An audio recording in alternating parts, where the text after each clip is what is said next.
Good morning. Welcome to statistics. Today we're doing inference about two means, two averages, dependent samples. Most people are right-handed, meaning this is their dominant hand. Their left hand is called their non-dominant hand. What do you think? Is a person's reaction time faster or slower with their dominant hand? Well, we would think that you're faster with your dominant hand. A professor conducted an experiment with 12 students, measuring how fast it took each of them to catch a meter stick with each hand. He wanted to see if a person's reaction time with their non-dominant hand is slower than with their dominant hand. So non-dominant hand, slower than with your dominant hand. Think about it like this again. Something is less.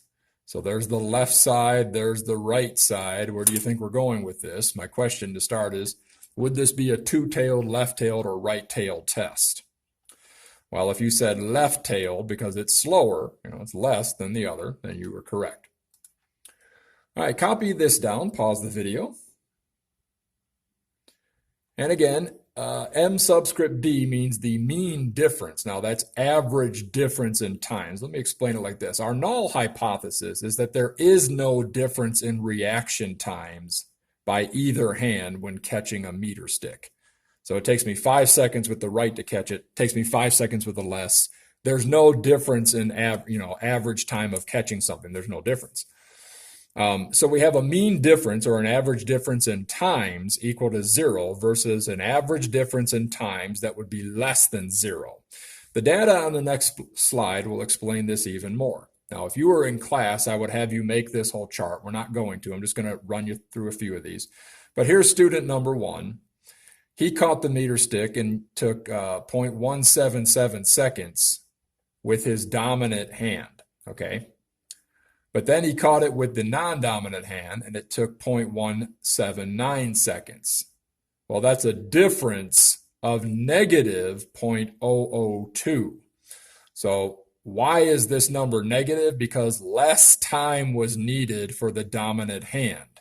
You might say faster with the dominant hand. He used less time. But the other student took 0.210 with their dominant hand. That was student number 2. And 0.202 with their non-dominant hand, and that was 0.008.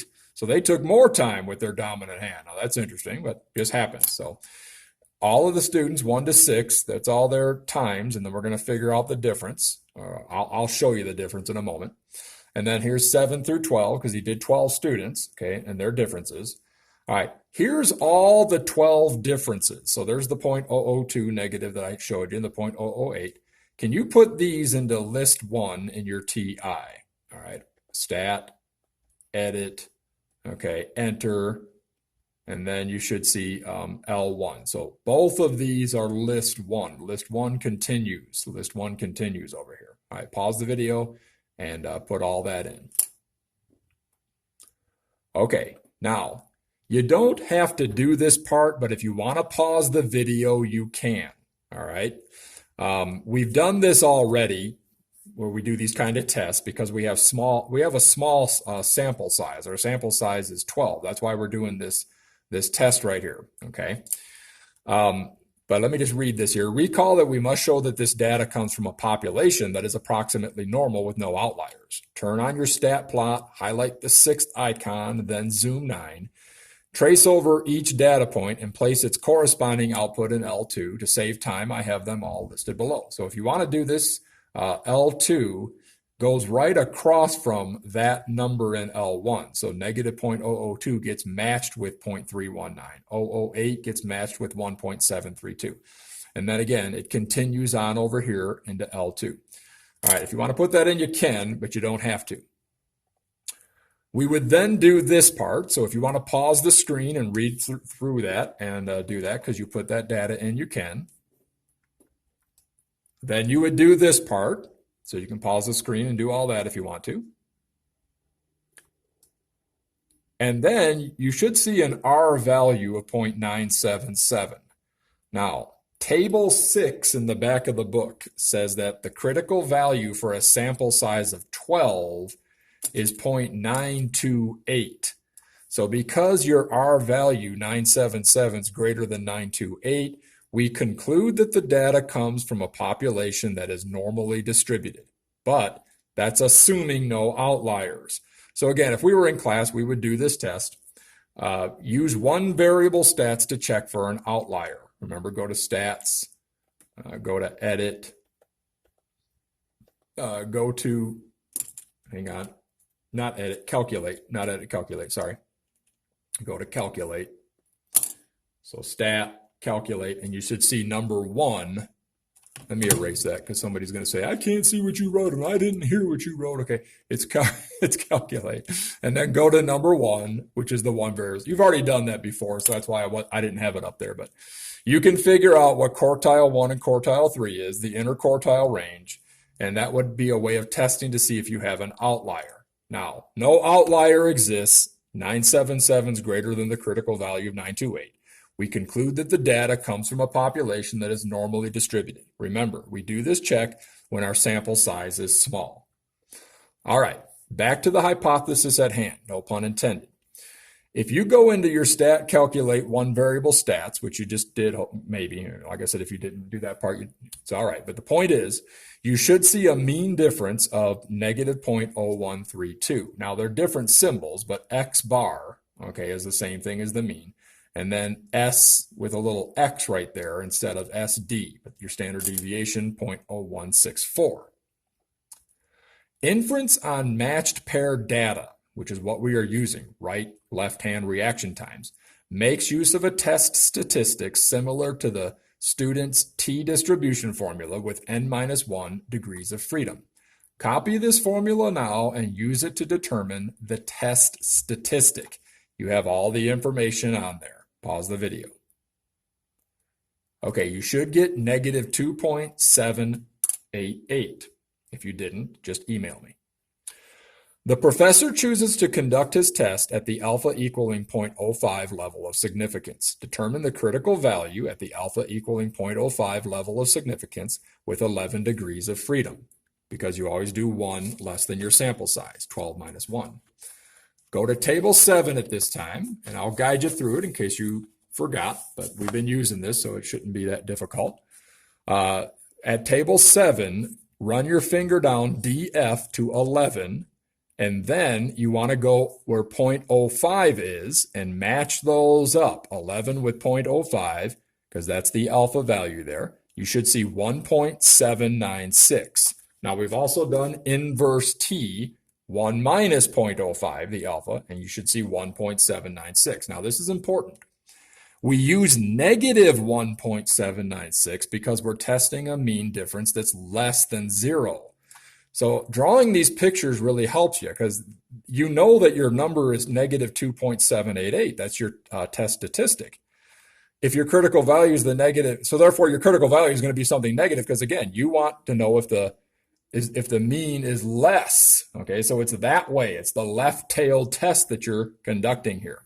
Now, as we've been saying, because the test statistics, the T sub 0, the test statistic, is in this critical region, okay? Remember, we call that the critical region, okay?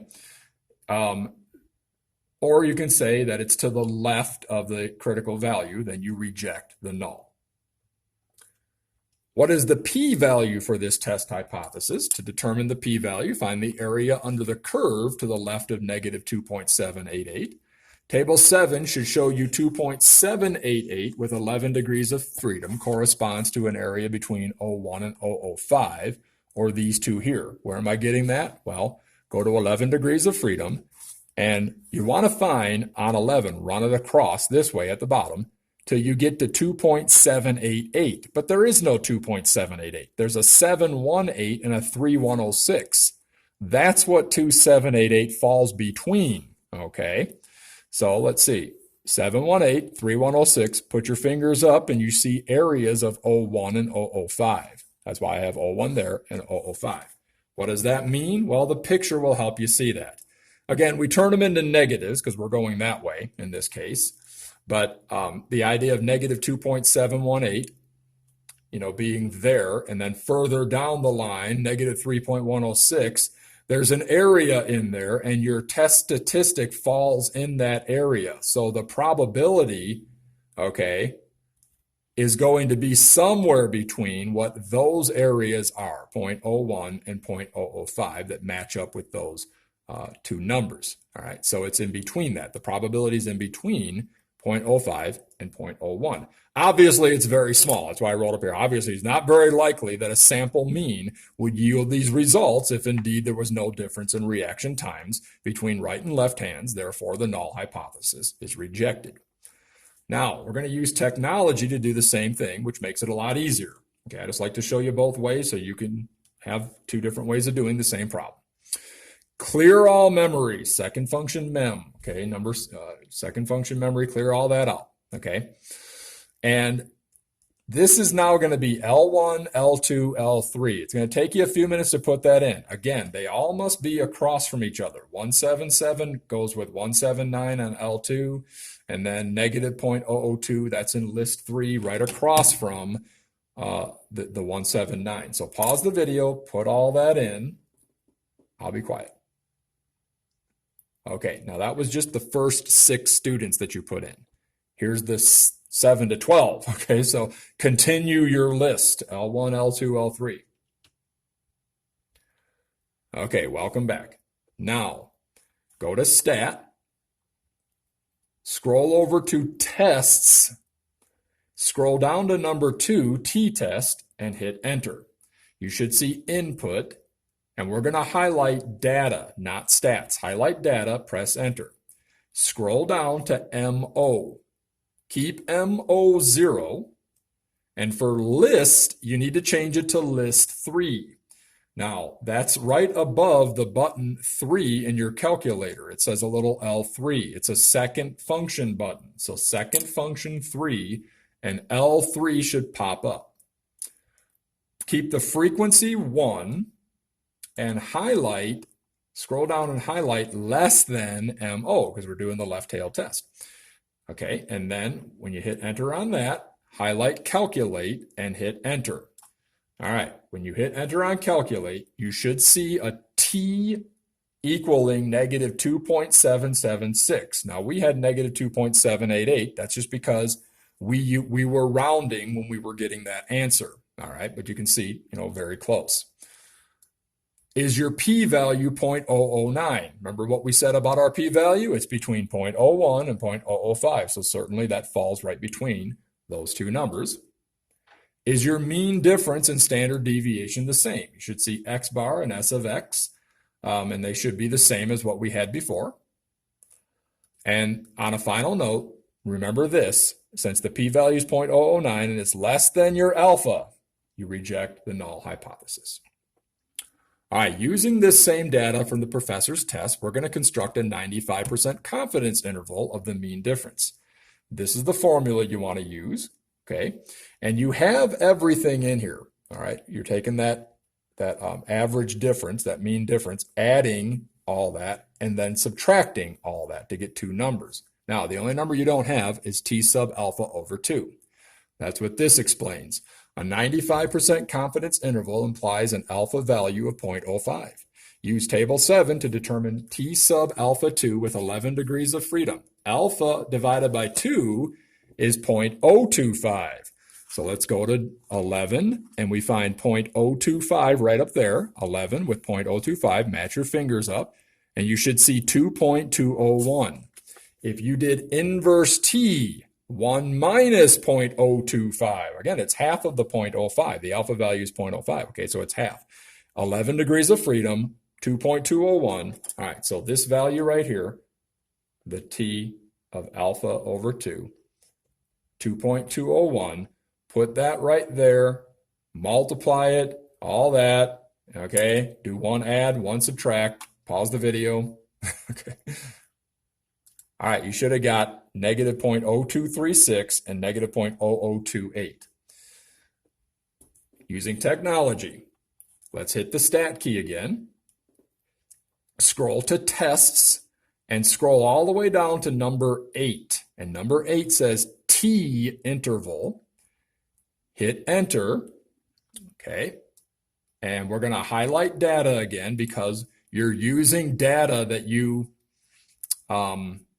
entered into your calculator, your lists, okay?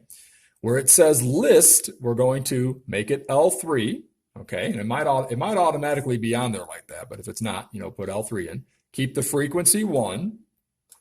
The confidence level, though, we wanted 95%. So 0.95 for the C level. Okay, highlight calculate. Hit enter after you highlight calculate, and you should see this right here at the top of your screen. Okay. All right. Now, for your notes, copy that down. I'll be quiet. Okay, we're 95% confident that the mean difference in reaction times between people's dominant and non-dominant hands is between negative 0.0236 and negative 0.0027. Okay, in other words, the dominant hand is somewhere between that many and that many seconds faster. Okay, it's that many, it's between that many more faster. Seconds faster. By the way, we had 2.8 when we did it by hand. Okay, so again, we're not off by much at all, okay? All right, if you want to work these, if you still got your book, you can. I'll be sending you a practice assessment on this to even sharpen your skills more. Have a good night.